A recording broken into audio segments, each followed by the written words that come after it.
Congress party ఇచ్చిన 6 గ్యారెంటీలో భాగంగా మహిళలకు పెద్దపీట వేసింది రేవంత్ సర్కార్. ముందుగా మహిళలకు ఉచిత బస్సు ప్రయాణాన్ని ప్రారంభించారు. దాంతో ఇచ్చిన హామీల్లో మొదటి గ్యారెంటీని అమలు చేసి చూపించారు. ఆ తర్వాత రైతుల హామీలను నెరవేర్చే పనిలో పాలకులు బిజీ అయిపోయారు. ఇటీవల 2 లక్షల రుణమాఫీని సైతం చేశారు.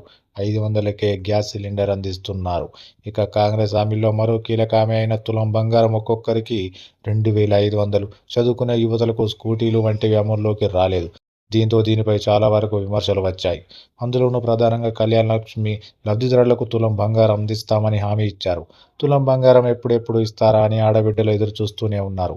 అయితే దీనిపై మంత్రి దుద్దిల్ల శ్రీధర్ బాబు గారు తాజాగా క్లారిటీ ఇచ్చారు. ప్రజా విజయోత్సవాల్లో భాగంగా మంత్రి శ్రీధర్ బాబు ఓ టీవీ ఛానల్కు ఇంటర్వ్యూ ఇచ్చారు. ఈ సందర్భంగా తులం బంగారంపై ఆయన క్లారిటీ ఇచ్చారు. ఎన్నికల్లో ఇచ్చిన హామీలను ప్రభుత్వం ఒక్కొక్కటిగా నెరవేరుస్తూ వస్తుందన్నారు. కళ్యాణ లక్ష్మి లబ్ధిదారులకు తులం బంగారం లాంటి హామీల అమలు ఇంకాస్త సమయం పడుతుందని చెప్పారు. ఒక్కో హామీ అమలు దిశగా ముందుకు సాగుతున్నామని చెప్పారు. త్వరలోనే రేషన్ కార్డు లబ్ధిదారులకు సన్నబియ్యం ఇచ్చే ఆలోచనలో ఉన్నామన్నారు. పెండింగ్ హామీల అమలుపై కసరత్తు జరుగుతుందని తెలిపారు.